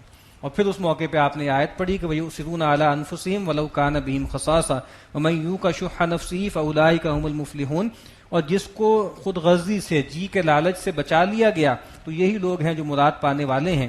وَالَّذِينَ جَاءُوا مِن بَعْدِهِمْ، اور ان لوگوں کا بھی حق ہے کہ جو ان کے بعد آئیں، یقولون ربنا اغفر لنا وَلِإِخْوَانِنَا الَّذِينَ سَبَقُونَا بِالْإِيمَانِ، اور وہ یہ کہتے ہیں کہ اے رب ہمارے تو ہماری مغفرت کر دے اور ہمارے ان بھائیوں کی مدد کر دے، کی مغفرت کر دے جو ہم سے پہلے سبقت لے گئے ایمان میں۔ وَلَا تَجْعَلْ فِي قُلُوبِنَا غِلًّا لِّلَّذِينَ آمَنُوا، اور تو ہمارے دلوں میں اہل ایمان کے لیے کوئی کینہ اور کوئی بیر نہ رکھنا۔ ربنا انک رؤوف الرحیم، اے ہمارے رب بے شک تو رحمت والا اور رافت کرنے والا ہے۔ یعنی بعد میں بھی جو لوگ ایمان لائیں وہ ٹھیک ہے، وہ صحابہ کو نہیں دیکھ سکے، تابعین کو نہیں دیکھ سکے، کم از کم ان کے لیے دعا ہی کریں، ان کے لیے مغفرت کی دعا کریں۔ تو کہا کہ ایسے لوگ ہیں جو بعد میں بھی آتے رہیں اور جن کو ضرورت ہو ان کو بھی دیا جائے۔ اسی لیے امام مالک علیہ الرحمہ نے لکھا ہے کہ جو رافضی ہے، جو صحابہ کرام پہ نہ صرف یہ کہ بھئی ان کے لیے مغفرت کی دعا نہیں کرتا بلکہ ان پہ تبرہ کرتا ہے، اس کا کوئی حق نہیں ہے مال فیض۔ اور کہا کہ بہت سے ہمارے ائمہ نے بات کہی کہ کتنی بدقسمتی ہے کہ آپ کسی نبی سے پوچھ لیجئے، کسی نبی کی امتیوں سے پوچھ لیں، موسیٰ کی امتیوں سے پوچھ لیں، یہودیوں سے کہ بھئی تمہارے اندر کے سب سے بہترین لوگ کون ہیں، تو وہ کہیں گے موسیٰ کے ساتھی۔ عیسیٰ کے جو ہے امتیوں سے پوچھ لیجئے کہ تمہارے اندر کے بہترین لوگ کون ہیں، وہ کہیں گے سیدنا مسیح کے حواری۔ اور کیسے بدبخت لوگ ہیں وہ جو جب ان سے پوچھا جائے کہ تمہارے سب سے برے لوگ کون ہیں تو تم کہتے ہو اللہ کے نبی کے صحابہ۔ یعنی اس سے بڑی بدبختی ہے کوئی کہ جو اللہ کے رسول صلی اللہ علیہ وسلم کی تربیت کا شاہکار ہیں ان پہ تبرہ کیا جائے، ان کو گالی دی جائے۔ الم تر الی الذین نافقوا یقولون لاخوانهم الذین کفروا من اہل الکتاب لئن اخرجتم لنخرجن معکم ولا نطیع فیکم احدا ابدا وان قوتلتم لننصرنکم واللہ یشہد انہم لکاذبون، کہ اے نبی کیا آپ نے نہیں دیکھا ان منافقوں کو جو کہتے ہیں اپنے ان بھائیوں سے جنہوں نے کفر کیا اہل کتاب میں سے، یعنی یہ جو عبداللہ بن ابی تھا اس نے اس موقع پر بھی بنو نذیر کو کہا کہ تم پریشان نہ ہونا، اگر تم نے ہمارا ساتھ دیا تھا، تم نے جو ہے مشرکین کا ساتھ دیا تھا، اگر تم پر کوئی اقدام ہوگا تو ہم تمہارے ساتھ کھڑے ہیں۔ لیکن ہوا وہی کہ اینڈ ٹائم پہ اس کو پیٹ دکھا دی اور کچھ بھی نہیں کیا۔ تو کہا کہ یہ عبداللہ ابن ابی اور منافقین نے انہی بنو نذیر وغیرہ کو بھی گارنٹی دی تھی کہ لئن اخرجتم، اگر تمہیں نکالا گیا، لنخرجن معکم، ہم تمہارے ساتھ نکلیں گے، ولا نطیع فیکم احدا ابدا، اور تمہارے معاملے میں ہم قطعاً کسی کی بات نہیں مانیں گے، وَإِن قُوتِلْتُمْ لَنَنصُرَنَّكُمْ، اور اگر تمہارے ساتھ جنگ کی گئی تو ہم شانہ بشانہ تمہارے ساتھ لڑیں گے، تمہاری مدد کریں گے، وَاللَّهُ يَشْهَدُ إِنَّهُمْ لَكَاذِبُونَ، اللہ اس بات کی گواہی دیتا ہے کہ یہ جھوٹے ہیں۔ لَئِنْ أُخْرِجُوا لَا يَخْرُجُونَ مَعَهُمْ، اگر ان کو نکالا جائے گا تو یہ ان کے ساتھ کبھی نہیں نکلیں گے، وَلَئِنْ قُوتِلُوا لَا يَنصُرُونَهُمْ، اور اگر ان سے لڑائی کی گئی تو کبھی ان کی مدد نہیں کریں گے، وَلَئِن نَصَرُوهُمْ لَيُوَلُّنَّ الْأَدْبَارَ، اور اگر کبھی موقع آ بھی گیا تو تھوڑی بہت مدد کی بھی تو پیٹ دکھا کے بھاگیں گے، ثُمَّ لَا يُنصَرُونَ، پھر کہیں کوئی مدد نہیں پائیں گے۔ اور ایسا ہی ہوا کہ جب وہ وقت آیا ان پر داروگیر ہوئی تو کسی نے ان کا ساتھ نہیں دیا منافقین میں سے. لَأَنْتُمْ أَشَدُّ رَهْبَةً فِي صُدُورِهِم مِّنَ اللَّهِ. ان لوگوں کا حال یہ ہے منافقین کا کہ تم سے یہ زیادہ خوف محسوس کرتے ہیں اپنے سینوں میں, تمہارا خوف ان کے اندر زیادہ ہے اللہ کے نسبت. یعنی اللہ سے نہیں ڈرتے لیکن تم سے ڈرتے ہیں کہیں ان کی پکڑ میں نہ آ جائیں. ذَلِكَ بِأَنَّهُمْ قَوْمٌ لَا يَفْقَهُونَ. یہ سبب اس کا ہے کہ یہ لوگ عقل نہیں رکھتے, سمجھ سے کام نہیں لیتے. لا يقاتلونکم جمیعا الا فی قرى محصنة او من وراء جدر. اب یہ کہا گیا ہے اہل کتاب کے بارے میں بھی, منافقین کے بارے میں بھی, یہ تم سے کبھی قتال نہیں کریں گے اکٹھے ہو کر مگر اپنے قلعوں کی اوٹ سے, او من وراء جدر, یا دیواروں کے پیچھے سے. یعنی قلعوں میں محصور ہو کے لڑیں گے یا دیواروں کے پیچھے سے. بأسہم بینہم شدید. ان کی لڑائی آپس میں بہت سخت ہے, ان کے تو آپس میں دل نہیں ملے ہوئے. مشرکین اور اہل کتاب آپس میں تقسیم ہیں, اہل کتاب آپس میں تقسیم ہیں. تحسبہم جمیعا وقلوبہم شتیٰ. تم ان کو اکٹھا گمان کرتے ہو جبکہ ان کے دل پھٹے ہوئے ہیں, ان کے دل آپس میں جدا جدا ہیں. ذالک بانہم قوم لا یعقلون. یہ اس وجہ سے ہے کہ یہ لوگ عقل نہیں رکھتے. یہی بات ہے نا کہ آپ دیکھیے جہاں دو بدو جنگ ہوگی, جہاں فزیکلی آپ کو موت کو کنفرنٹ کرنا ہوگا, کبھی بھی غیر مسلم مسلمانوں کو نہیں گرا سکتے.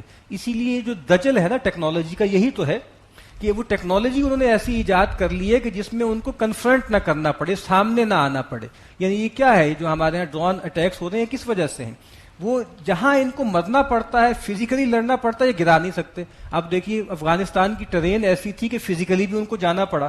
تو جہاں دو بدو جنگ ہوگی یہ کبھی مسلمان کو نہیں گرا سکتے. مسئلہ وہی ہے کہ وہ چونکہ میس ڈسٹرکشن کے ویپنز ان کے پاس ہیں, اس کے ذریعے یہ مسلمانوں کو کبھی کوئی نقصان پہنچا سکتے ہیں. ورنہ یہ آیت آج بھی ٹھیک ہے کہ یہ محصور ہو کے قلعہ بند ہو کے لڑتے ہیں, اور جہاں ان کی 10-12 لاشیں اٹھ جاتی ہیں تو ان کی حالت خراب ہو جاتی ہے. تو کہا کہ ان کا حال جو پہلے تھا وہ آج بھی ایسا ہی ہے.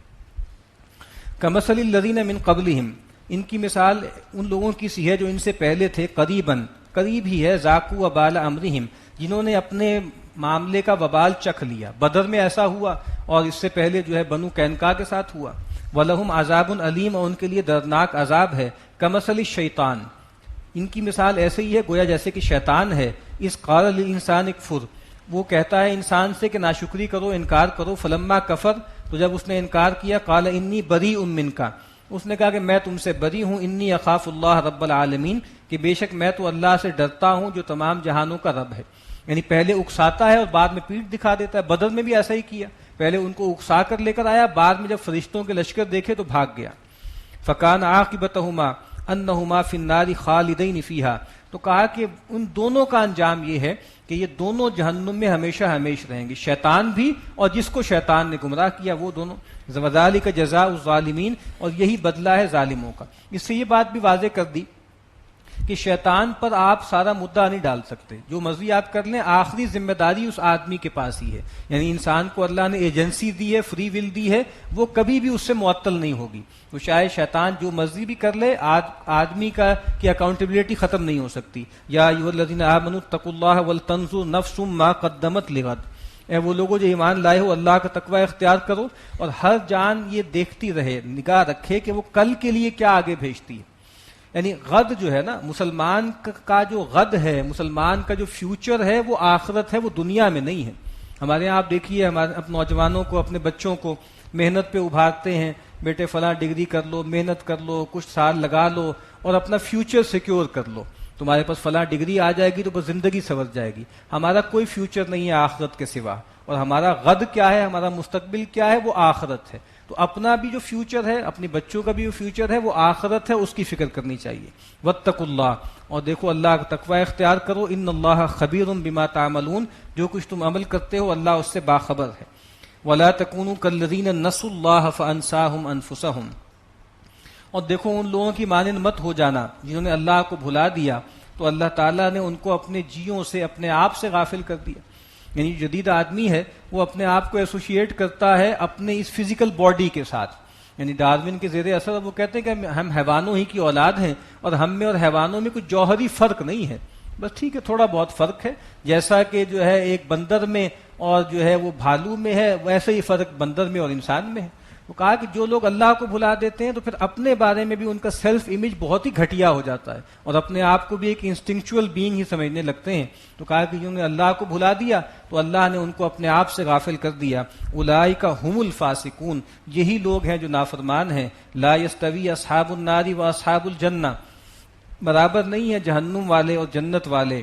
اصحاب الجنت هم الفائزون، جنتی ہی ہیں جو فائز المرام ہیں، جو مراد پانے والے ہیں. لو انزلنا هذا القرآن على جبل، اگر ہم نازل کرتے اس قرآن کو کسی پہاڑ پر، لرأيته خاشعا متصدعا من خشیۃ اللہ، تو تم اس کو دیکھتے کہ وہ پھٹ جاتا اور دب جاتا اللہ کے خوف سے. وتلك الامثال نضربها للناس لعلهم يتفکرون، اور بے شک یہ مثالیں ہیں ہم لوگوں کے لیے بیان کرتے ہیں تاکہ وہ غور کریں. قرآن مجید ایک بہت ہیبت والا، عظمت والا کلام ہے.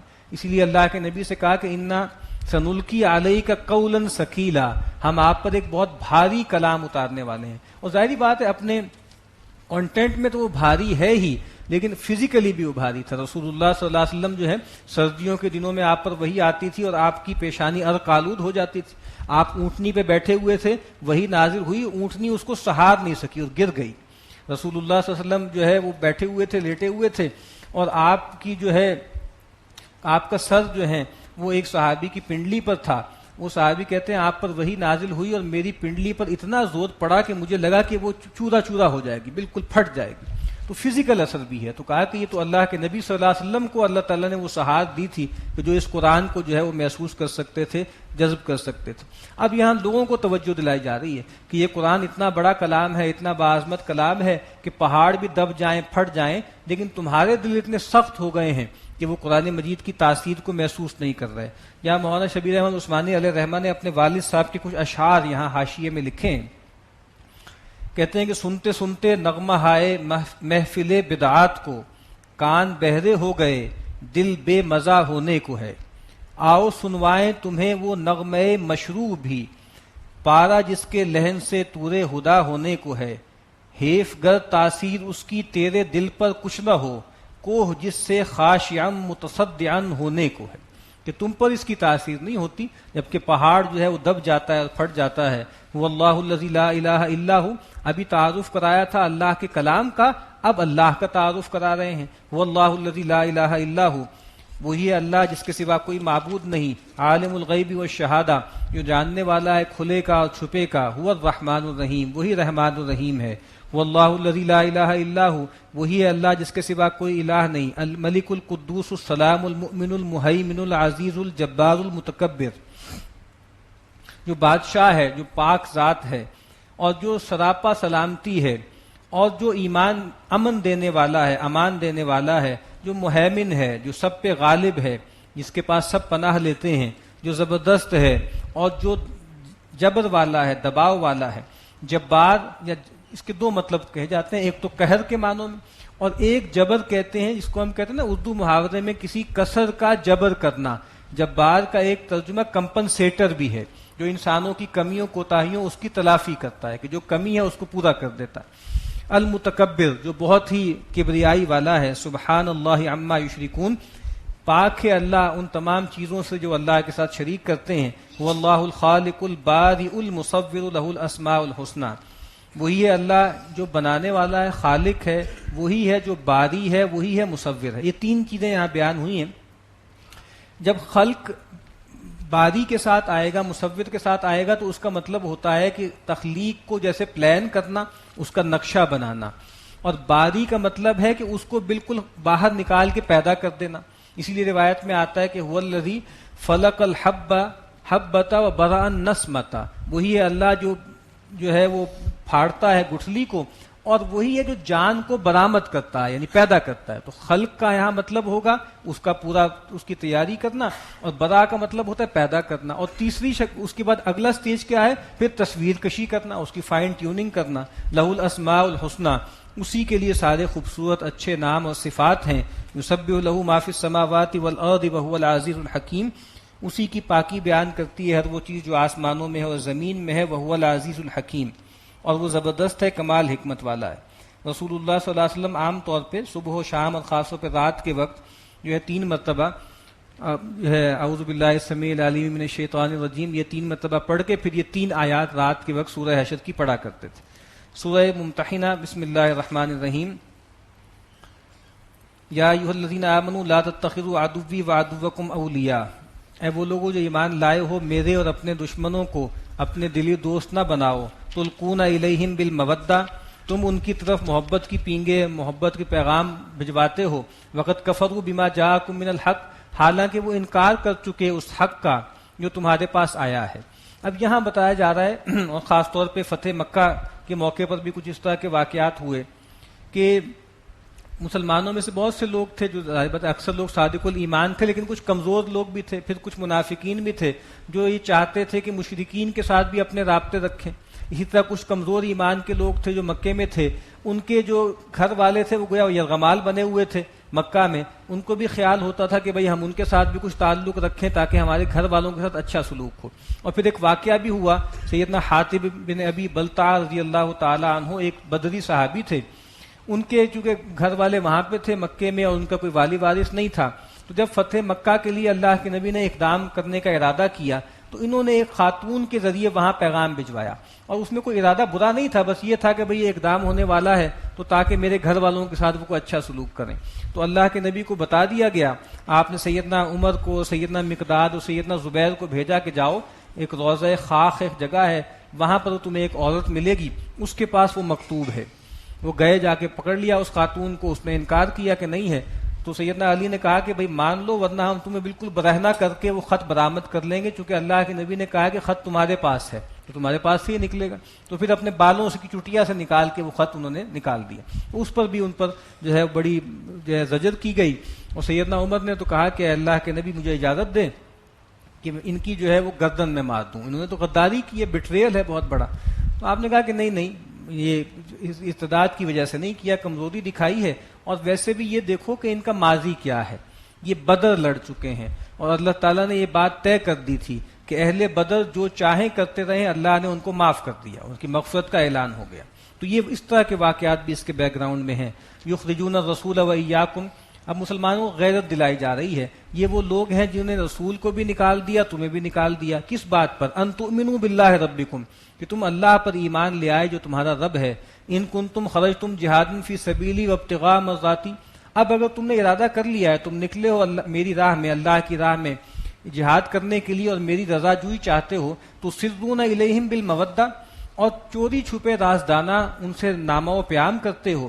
وانا اعلم بما اخفیتم، اور جبکہ میں جانتا ہوں جو کچھ تم چھپاتے ہو، وما اعلنتم، اور جو تم ظاہر کرتے ہو. ومن یفعلہ منکم فقد ضل سواء السبیل، اور جو کوئی تم میں سے یہ رویہ اختیار کرے گا تو وہ سیدھی راہ سے بہت دور بھٹک گیا. ان یسکفوکم یکونوا لکم اعداء، جن لوگوں سے تم محبت کا تعلق قائم کرنا چاہتے ہو ان کا معاملہ یہ ہے کہ اگر تم ان کے ہاتھ لگ جاؤ تو وہ تمہارے کھلے دشمن ثابت ہوں گے. وَيَبْسُطُوا إِلَيْكُمْ أَيْدِيَهُمْ وَأَلْسِنَتَهُمْ بِالسُّوءِ وَوَدُّوا لَوْ تَكْفُرُونَ، تو وہ تم پر اپنے ہاتھوں سے اور اپنی زبانوں سے اقدام کریں گے، پل پڑیں گے، اور وہ چاہیں گے کہ وہ تمہیں بھی کافر کر دیں، تم بھی جو ہے انکار کرنے لگ جاؤ، وہ تو تمہیں مرتد بنا کے چھوڑیں گے. لن تنفعکم ارحامکم ولا اولادکم یوم القیامہ، قیامت کے دن ہرگز تمہارے کام نہیں آئیں گے نہ تمہارے خونی رشتے اور نہ تمہاری اولادیں. یفصل بینکم، اللہ تعالیٰ تمہارے درمیان فیصلہ کر دے گا یا ان کے درمیان دوری پیدا کر دے گا. واللہ بما تعملون بصیر، اور جو کچھ تم عمل کرتے ہو اللہ اس کو دیکھتا ہے. قد کانت لکم اسوۃ حسنۃ فی ابراہیم والذین معہ، کہا کہ تمہارے لیے اس معاملے میں سیدنا ابراہیم کی ذات میں بہت اسوہ ہے اور ان لوگوں میں جو ان کے ساتھ تھے. اذ قالوا لقومہم انا براء منکم ومما تعبدون من دون اللہ، جب کہا انہوں نے سیدنا ابراہیم نے اپنی قوم سے کہ میں تم سے اعلان بیزاری کرتا ہوں اور ان بتوں سے بھی جن کو تم اللہ کے سوا پوچھتے ہو. کفرنا بکم وبدا بیننا وبینکم العداوۃ والبغضاء ابدا حتی تؤمنوا باللہ وحدہ، اور ان کے ساتھ کچھ صاحب ایمان بھی ہوں گے. کہا کہ ہم نے انکار کیا تمہارا بھی، اور ہمارے اور تمہارے درمیان دشمنی اور بغض اور بیزاری پیدا ہو چکی ہے، ظاہر ہو چکی ہے ہمیشہ کے لیے، یہاں تک کہ تم اللہ پر ایمان لے آؤ، ایک یکتا اللہ پر. کہا کہ اب ہمارے تمہارے درمیان تمام ٹائز ختم ہو گئی ہیں، تمام رشتے ختم ہو گئے ہیں، جب تک تم شرک چھوڑ کے توحید پر نہیں آؤ گے اس وقت تک ہمارا تم سے دشمنی ہے اور اعلان بیزاری ہے. الا قول ابراہیم علی ابیہ، اس میں ایک استثناء تھی کہ سیدنا ابراہیم نے اپنے والد سے ایک کمٹمنٹ کی تھی، لَأَسْتَغْفِرَنَّ لَكَ، کہ میں اے ابا جان آپ کے لیے استغفار کرتا رہوں گا، وَلَا أَمْلِكُ لَكَ مِنَ اللَّهِ مِنْ شَيْءٍ، لیکن مجھے اللہ کے ہاں آپ کے بارے میں کوئی اختیار نہیں ہے، بس ایک دعا ہی ہے، ایک شفاعت ہی ہے۔ یہ اور بات ہے کہ پھر سیدنا ابراہیم کو اس سے بھی روک دیا گیا، اور جب ان پر واضح ہو گیا کہ ان کے والد بھی اللہ کے دشمن ہیں، انہوں نے اپنے والد سے بھی اعلان بیزاری کیا۔ اب خاص اس حوالے سے سیدنا ابراہیم کو ایک رول ماڈل کے طور پہ پیش کیا جا رہا ہے کہ دیکھو ابراہیم جو تمہارے جد امجد ہیں، انہوں نے کس طریقے سے اعلان برات کیا، اپنے والد کو چھوڑ دیا، اپنے پورے کنبے قبیلے کو چھوڑ دیا، تم بھی یہی رویہ اختیار کرو۔ ربنا علیک توکلنا و الیک انبنا و الیک المصیر، اے ہمارے رب ہم نے تجھی پر اعتماد کیا اور تیری طرف ہم نے رجوع کیا اور تیری طرف ہم سب کو لوٹ کے جانا ہے۔ ربنا لا تجعلنا فتنۃ للذین کفروا، اے ہمارے رب تو ہمیں مت بنانا ایک آزمائش کا ذریعہ ان لوگوں کے لیے جنہوں نے کفر کیا، واغفر لنا ربنا، اور اے اللہ اے ہمارے رب تو ہماری مغفرت کر دے، انک انت العزیز الحکیم، بے شک تو زبردست ہے، کمال حکمت والا ہے۔ یعنی اہل ایمان اور مشرکین ان کی آزمائش دو طرفہ ہوتی، اللہ تعالیٰ اہل ایمان کے ذریعے ان کو آزماتے ہیں، اہل ایمان کے ذریعے ان کی آزمائش کی جاتی ہے۔ لقد کان لکم فیہم اسوۃ حسنۃ، بے شک تمہارے لیے ان میں یعنی ابراہیم اور ان کے ساتھیوں میں اسوۃ حسنہ، بہت عمدہ نمونہ ہے، لمن کان یرجو اللہ والیوم الآخر، ہر اس شخص کے لیے جو اللہ کا امیدوار ہے اور آخرت کے دن کا امیدوار ہے، ومن یتول فإن اللہ هو الغنی الحمید، اور جو کوئی روگردانی کرے گا تو بے شک اللہ تعالیٰ غنی ہے، بے نیاز ہے، اور حمید ہے، اس کی حمد آپ سے آپ ہو رہی ہے۔ اب تسلی دلائی جا رہی ہے، عسى اللہ ان یجعل بینکم وبین الذین عادیتم منہم مودہ، امید یہ ہے کہ وہ لوگ جن کے اور تمہارے درمیان دشمنی ہے، اللہ تعالیٰ مودت پیدا کر دے، محبت پیدا کر دے، وہ لوگ بھی ایماندار ہو جائیں، ایمان والے ہو جائیں، اور تمہارے درمیان ایک ایمانی محبت اور اخوت قائم ہو جائے۔ واللہ قدیر، اور اللہ تعالیٰ قدیر ہے، سب کچھ کر سکتا ہے۔ تو دعا یہ کرنی چاہیے کہ وہ ایمان لے آئیں، نہ یہ کہ ان کے مشرک ہونے کے باوجود ان کو سپورٹ کرنے کی کوشش کرنی چاہیے۔ واللہ غفور الرحیم، اور اللہ بخشنے والا رحم کرنے والا ہے۔ لا ینہاکم اللہ عن الذین لم یقاتلوکم فی الدین ولم یخرجوکم من دیارکم ان تبروہم وتقسطوا الیہم، اللہ تعالیٰ تمہیں منع نہیں کرتا ان لوگوں کے ساتھ نیکی کرنے کا اور عدل و قسط کرنے کا جنہوں نے نہ تم سے قتال کیا دین کے معاملے میں اور نہ تمہیں نکالا تمہارے گھروں سے، بے دخل نہیں کیا۔ وہ لوگ کہ جو ظاہرۃ نیوٹرل ہیں، تمہارے خلاف کوئی زیادتی نہیں کی، کوئی اقدام نہیں کیا، ان کے ساتھ بھلائی کرو، ان کے ساتھ عدل و قسط کرو، اللہ اس سے روکتا نہیں ہے۔ ان اللہ یحب المقسطین، بے شک اللہ تعالیٰ محبت کرتا ہے عدل و قسط کرنے والوں کو۔ اللہ کے نبی نے فرمایا کہ وہ جو مقسطین ہوں گے، جو عدل و قسط کرنے والے ہیں انفرادی معاملات میں بھی اجتماعی معاملات میں، ان کے ممبر ہوں گے نور کے ممبر ہوں گے، اور جس سے جو ہے اور لوگ جو ہے رش کر رہے ہوں گے۔ انما ینہاکم اللہ عن الذین قاتلوکم فی الدین واخرجوکم من دیارکم وظاہروا علی اخراجکم ان تولوہم، اللہ تعالیٰ تمہیں منع کرتا ہے کہ تم دلی تعلق قائم کرو، ولایت قائم کرو ان لوگوں سے جنہوں نے تم سے دین کے معاملے میں قتال کیا اور تمہیں تمہارے گھروں سے نکال دیا اور تمہارے خلاف جو ہے وہ سرکشی کی، تمہارے خلاف جو ہے وہ شریک ہوئے تمہیں نکالنے میں، کہ تم ان کے ساتھ ولایت کا تعلق قائم کرو۔ یعنی دلی دوستی ان لوگوں سے ممکن نہیں ہے جو اللہ اس کے رسول کے دشمن ہیں، لیکن جہاں پر بھی چاہے وہ تمہارے دشمن بھی ہیں تب بھی عدل و قسط ان کے ساتھ ہوگی۔ یہ مطلب نہیں ہے کہ آپ جو ہے اگر اللہ اس کے رسول کے دشمن بھی ہیں تو ہم ان کے ساتھ زیادتی کرنے لگیں یا بے انصافی کرنے لگیں، اس کی اجازت نہیں ہے۔ کہا ان لوگوں سے دلی تعلق نہیں قائم کیا جا سکتا، ہاں عدل و قسط کیا جائے گا، نیکی بھی کی جائے گی۔ وَمَن يَتَوَلَّهُمْ فَأُولَٰئِكَ هُمُ الظَّالِمُونَ، اور جو لوگ ایسے لوگوں کے ساتھ ولایت کا تعلق قائم کریں گے تو یہی لوگ ظالم ہیں۔ یا ایھا الذین آمنوا اذا جاءکم المؤمنات مہاجرات فامتحنوہن، اب ظاہری بات ہے خاص طور پہ صلح حدیبیہ کے بعد بہت سے، ویسے اس سے پہلے بھی مرد بھی آ رہے ہیں، خواتین بھی آ رہی ہیں ہجرت کر کے، تو ان خواتین کے بارے میں کہا گیا کہ ان کی جانچ کر لی جائے، کہیں ایسا نہ ہو کہ اپنے شوہر سے لڑ کے آ رہی ہیں یا کسی اور وجہ سے، کسی مفاد کی وجہ سے آ رہی ہیں، تو پہلے جانچ کر لی جائے کہ بھئی یہ واقعی اللہ اس کے رسول کی محبت میں آ رہی ہیں یا کسی اور وجہ سے آ رہی ہیں۔ تو کہا کہ جب تمہارے پاس خواتین آئیں اہل ایمان ہجرت کر کے تو ان کی جانچ کر لیا کرو۔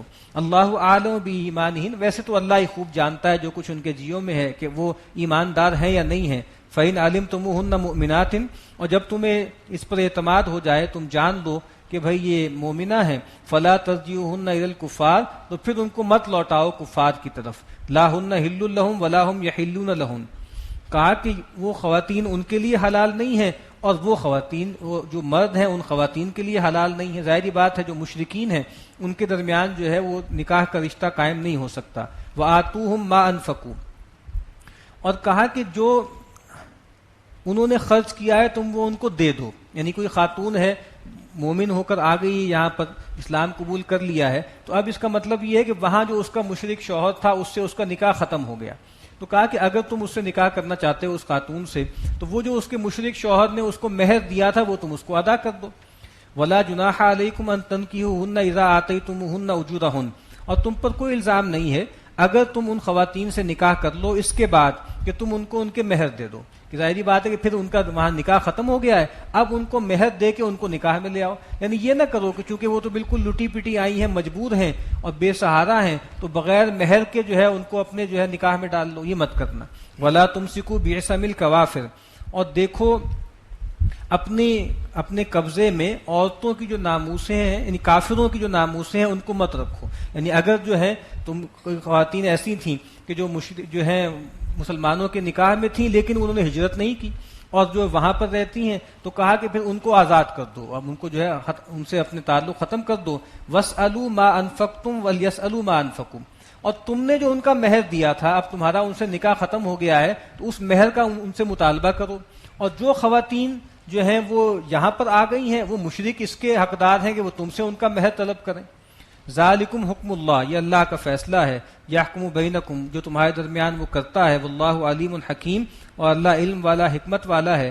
وَإِنْ فَاتَكُمْ شَيْءٌ مِّنْ أَزْوَاجِكُمْ إِلَى الْكُفَّارِ، اور کہا کہ اگر تم سے جاتی رہے کوئی چیز تمہاری ان عورتوں میں سے جو کافروں کے پاس ہوں، یعنی اگر تمہاری کوئی عورتیں کافروں کے پاس ہیں اور وہ مشرکہ ہیں، ان کا نکاح ختم ہو گیا ہے اور وہ جو مشرک ہیں وہ مہر دینے کو تیار نہیں ہے جو تم نے ان کو دیا تھا، فعاقبتم، اور پھر تمہارے ہاتھ موقع آئے، فآتوا الذین ذہبت ازواجہم مثل ما انفقوا، یعنی مراد یہ ہے کہ بھائی ان کو مہر دینا چاہیے تھا نا ان خواتین کا جن سے تمہارا تعلق ختم ہو گیا، وہ نہیں دیتے، تو کہا کہ پھر تم وہ جو مہر ہے، فآتوا الذین ذہبت ازواجہم مثل ما انفقوا، اب تمہارے پاس کوئی خواتین آئیں تو کہا کہ پھر ان کا جو مہر ہے وہ ان لوگوں کو دے دو جو تم نے خرچ کیا ہے۔ واتقوا اللہ الذی انتم بہ مؤمنون، اور اللہ تعالیٰ کا تقوی اختیار کرو جس پر تم ایمان رکھتے ہو، یقین کرتے ہو۔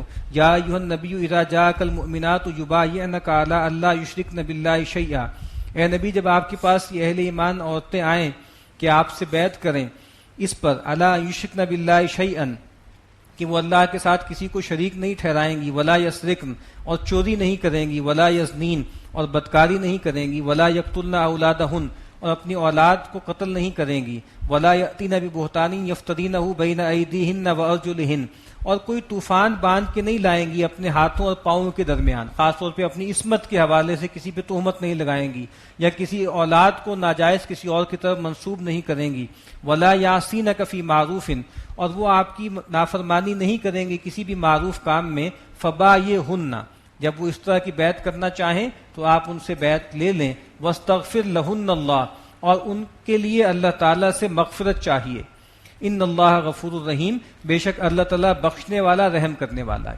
اور رسول اللہ صلی اللہ علیہ وسلم مردوں سے جب بیعت لیتے تھے تو ہاتھ میں ہاتھ ڈال کے بیعت لیا کرتے تھے، لیکن خواتین سے آپ مصافحہ نہیں کرتے تھے۔ کچھ خواتین نے آپ سے کہا بھی تو آپ نے کہا کہ لا اصافح النساء، میں عورتوں سے مصافحہ نہیں کرتا۔ ایک خواتین سے کسی اور کوئی اور خاتون آئی، ان نے بھی یہ فرمائش کی کہ آپ ہاتھ میں ہاتھ ڈال کے جو ہے ہم سے بیعت کریں، تو آپ نے کہا کہ نہیں، جو بات میں نے ایک خاتون کو کہی ہے وہ 100 خواتین کو بھی میرا یہی جواب ہے، سب کو یہی جواب ہے کہ میں عورتوں سے مصافحہ نہیں کرتا۔ ان اللہ غفور الرحیم، بے شک اللہ تعالیٰ بخشنے والا رحم کرنے والا ہے۔ یا ایھا الذین آمنوا لا تتولوا قوما غضب اللہ علیہم، پھر دوبارہ توجہ دلائی، اے وہ لوگوں جو ایمان کے دعوے دار ہو، دلی تعلق ولایت کا قائم نہ کرو ان لوگوں سے جن پہ اللہ کا غضب نازل ہوا، یعنی یہود کے ساتھ اپنی محبت کی پینگیں نہ بڑھاؤ۔ قد یئسوا من الآخرہ، یہ لوگ آخرت سے ایسے امید توڑ چکے ہیں، مایوس ہو چکے ہیں، کما یئس الکفار من اصحاب القبور، جیسے کافر جو ہیں اپنے ان ساتھیوں سے مایوس ہو چکے ہیں جو قبر والے ہیں۔ ایک ترجمہ یہ کیا گیا ہے کہ کہ یہ آخرت سے ایسے مایوس ہیں جیسے کافر ان لوگوں سے مایوس ہو چکے ہیں جو قبر میں چلے گئے، مایوس ہو گئے کہ یہ دوبارہ لوٹ کر نہیں آئیں گے. یا دوسرا ترجمہ یہ ہے کہ یہ آخرت سے ایسے مایوس ہو چکے ہیں جیسے جو قبر میں کفار ہیں وہ اللہ کی رحمت سے مایوس ہو چکے ہیں، ان کو معلوم ہو گیا ہے کہ آخرت میں ان کے لیے کوئی اجر نہیں ہے اور کوئی خیر نہیں ہے. بارک اللہ لی ولکم فی القرآن العظیم ونفعنی وإیاکم بالآیات والذکر الحکیم.